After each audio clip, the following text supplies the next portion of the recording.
Hey everybody, it's Marshall Monkey here. This is one of my Fuller House episodes 6 through 7 reviews and highlights. I know these videos are taking a little bit longer to get out, but I've just been busy with so many other things. Captain America Civil War dropped an amazing trailer today. If you guys want to go see that, there's a link down in my vlog channel where I've reacted to the trailer. And I'm also going to do my breakdown. I already did the breakdown, but I'm filming this first. So the breakdown is up. You guys can watch that right now as well. But yeah, this is going to be my Captain America Fuller House episodes 6 through 7 review. And I don't know how I felt about these two. I feel like these two are a lot about the kids. I mean, there's some stuff about the adults as well, but these are like big two, like the kids episodes. Like Jackson has a big story in episode 6, and Ramona has a big episode or a big story in episode 7. So it's kind of like their episodes, I guess you could say.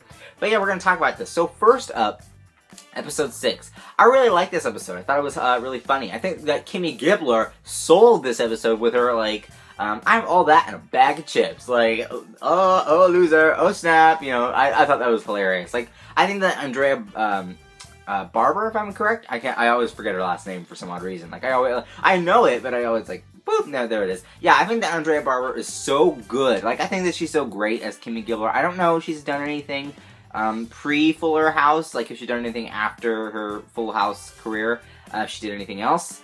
But I know for sure that she's perfect at playing Kimmy Gibbler, so that's all I need to see. Like that's all I need to see from her. And she was really great as Kimmy Gibbler as well in this episode. Like I really liked the kind of like Stephanie versus Kimmy Gibbler in this episode with the dance crew with Lola and Ramona in there. And she was just like, oh, I'm Stephanie, I have big bibs. Like, that was hilarious. Oh, I just love that. That was really cool. So I want to see more Stephanie versus Kimmy. Like, that would be really cool. Like, just to see them, like, and Kimmy joke about her and stuff. So that was really funny. But yeah, it was really cool to see that Jackson had a kind of like a bigger story. Whereas he went over to, he has his own Kimmy Gibbler in this episode, which is Bobby, I believe. I think that's his name.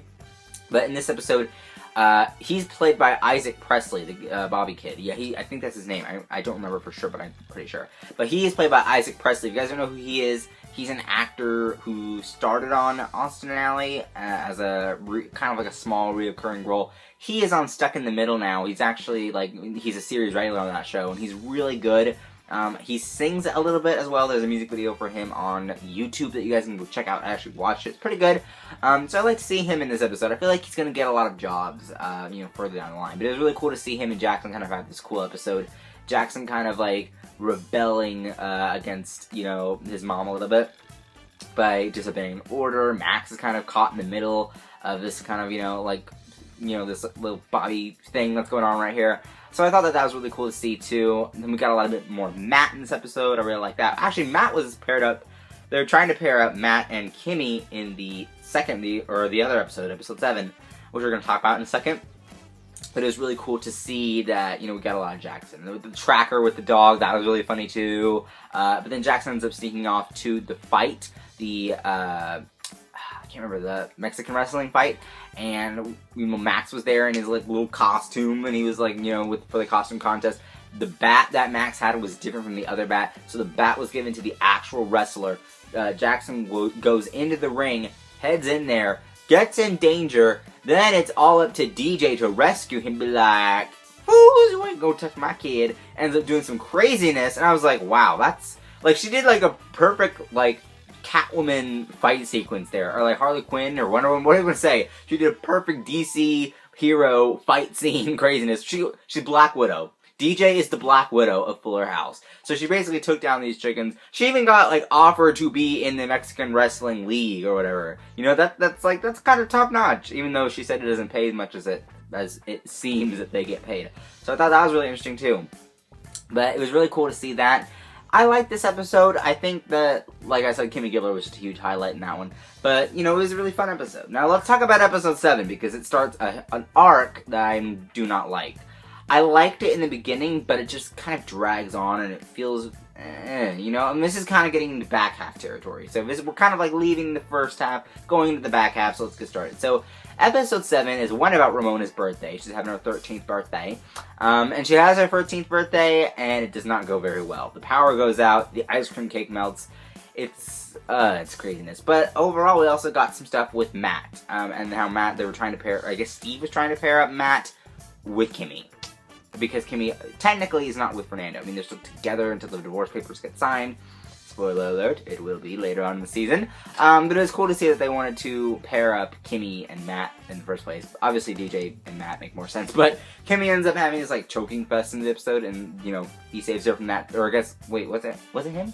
Yeah, it was him, right? I can't remember. I forgot about that part. But anyway, it was really cool to see, you know, Matt in this episode. I don't know how I feel about Matt. I feel like he's the future. I feel like Steve's the kind of person who's just, like, there right now for me. Like, I feel like in Season 2, hopefully they downplay it, because I don't like the Matt versus Steve. I really wish they'd stop that, really, because it's just kind of forcing it to me, because I want to see more of the kids growing up and DJ giving them advice and all of this family things and and doing the big family stuff that the show is supposed to be. It's a Fuller house, right? So that's what I want to focus on, instead of this relationship stuff with DJ, Matt, Matt and Steve. So I thought that was really weird.